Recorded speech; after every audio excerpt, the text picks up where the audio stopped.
it's a perception that I have, and you can correct me if I'm wrong. You don't like doing too many television interviews, no? Yeah, it's true. I don't know why. It normally happens in such a way that it becomes a sort of a distraction from what I'm supposed to do. Okay. You know, which is like my work, my film. If I'm in the middle of a shoot and I need to do a TV interview, it becomes another thing to do which doesn't really fit into my scheme of things the way I want. Okay, so we should be very grateful that you're giving us time for this one. Well, this one is actually fit exactly in my schedule, so okay, I so have no problems. So we got very lucky. Okay, coming to Krish, you know, it's going to be 2 years since your last release. Yes. And is that any kind of pressure because you've kept away for 2 years and put in so much in one film? Well, I don't think such gaps matter. I think point is to do good work.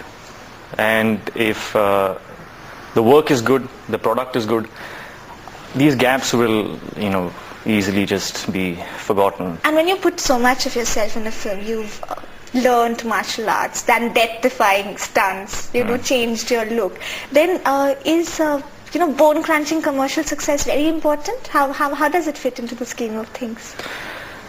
Commercial success, I think, is the ultimate acknowledgement of your work. That is what we all strive for. That is the only way to measure your success.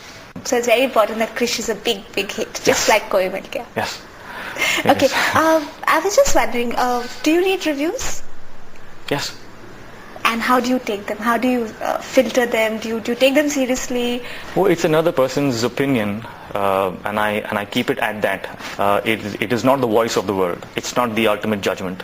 But I care for them because sometimes they point in the right direction.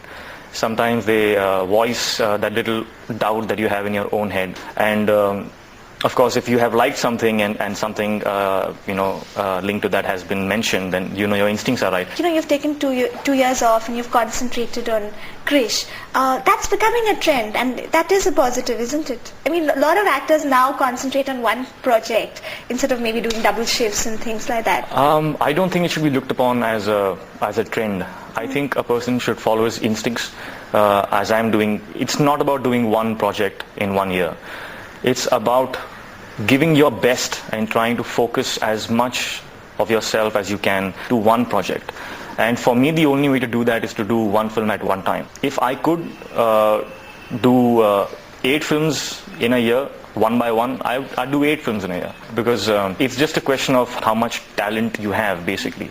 And the amount of talent that I think I have, I need to put in much more into one project to make a mark. When I spoke to your father, I mentioned one quote of yours where you said that your dad knows you're just a hardworking actor and not a good actor, and he said you were being too modest. What do you say? No, I think I'm a good actor. Yeah, I think too. Thank you. I'm good. I'm not great. I can do correct work, but there's still a long way to go. I'm still a student and still learning. I'm still finding myself as an actor.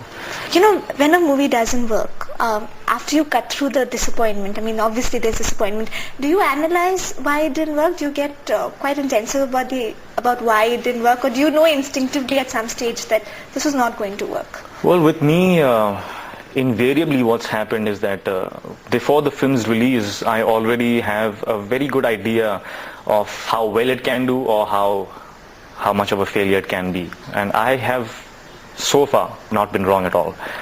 So before the film's release, I already have prepared myself. So there is no question of a major disappointment. Of course, the analysis just stays to the extent of going back and revisiting your instincts and judging and analyzing where and why those instincts were formed. Sometimes you know that a film is going in a different path and you're not very convinced, but you follow it because so many other people are voicing those positive thoughts about that path, and you say, okay, maybe I'm wrong. So when a film fails and you realize it was because you didn't follow your conviction, it sort of makes you stronger as a person, and you say that next time I have to follow my own instincts. Any example of that? Lots of examples of that, which I will not mention. Okay. But you know, your last release, Lakshya, for instance, it still mystifies me why it didn't work, because in some sense it was a precursor to something like Rang De Basanti. All I'd say is that Lakshya It's a film I'm very happy and proud of. It worked for me in every which way. As an actor, the kind of feedback I got from my work was incredible. It was even more satisfying than Koi Mil Gaya for that matter. I believe in Farhan's cinema. I believe in Laksh. Though I haven't my own understanding of why probably it was not a commercial success. I think a lot of people, when they came into the theatre to see Laksh, with me being the central character, I think they expected somewhat of a Rambo, where this guy, just from a zero to a hero. Though that was, but it was very sensitively, very realistically portrayed, which was what made Laksh a great film for me. But I think, people have got their own opinions. But wouldn't you say it was the theme was similar to, say, a Rang De Basanti, which connected both commercially and critically? It was, I'm not saying the story was the same, but the theme that you've got to do something. You can't be a confused youngster running around. I think Laksh was a very personal turmoil. It was limited to just a boy and him trying to prove to his father and to the woman he loved that he is worth something. It was limited to a very small world. The canvas was not that much. The attitude was not about changing the world. Okay, it was about... Rang De was about, creating that awareness in people. Were you almost part of Rang De?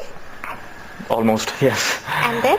I had Krish on my hands. I had too much of this supernatural world happening. Being the superhero. It was a little difficult for me to chalk out the dates, as well as instinctively it would mean a drastic shift from the world of this comic book hero to the angst and this turmoil of Bhagat Singh. So I didn't want to mix the two at the same time. And no regrets? Absolutely not. A film, when it works to such an extent, just goes to show that everything that went into that film was correct, was absolutely right, and that means me not being part of the film. Okay, coming back to playing superhero, mostly you're going out to a city audience which watches Batman and Superman and Spider-Man. Where does Krish stand in the scale of Superman? Well, first of all, I need to clarify this perception in the minds of the people. Krish is not a superhero film. A superhero is one who saves the world, who takes it upon himself to save the world. Yes, maybe part 3 will be that. But there will be a part 3? Okay. A secret little hope in my heart. If of course this film is a hit, then. Krish is not that. It's not a Superman, it's not a Spider-Man, it's a personal struggle. But Rohit also in Koi Mil Gaya, he's a tough act to follow, na? Because he... Very tough, yes, of course, very, very tough. So you're constantly thinking of bettering him because he was so endearing, and at the same time... Yeah, it was a challenge that I went through before I started working on this film. And I was trying very, very hard to, come up to that mark of a Rohit and try and make Krishna as endearing and as... But I realized that, I would be going wrong if I had tried too hard. Rohit, just by the way he is, by itself moves you. Krishna, on the other hand, is supposed to be good looking, he's supposed to be muscular, he's supposed to have all these powers. He's got everything going for him. How do you make him endearing? Yeah. And the only answer I got was just to play him straight. Not try too hard. Just make him a very simple character who just goes about his life, and he's got that. Because as an actor, you always are a little greedy. You always striving to make that mark with the audience. This time I said if I do that, I'd go wrong. I have to just hold back and say that, okay, this is my part, and it's not a part that is in your face acting. It's I said, look at me, I'm so good. Yeah. Koi Mil Gaya was that. Every frame, every single shot was in your face performance, and you're like, wow, what is this guy doing? This was not that kind of film, and I'm glad I realized that. So I just went about my scenes in a very matter-of-fact way, a very casual way, and I have gotten very good feedback so far.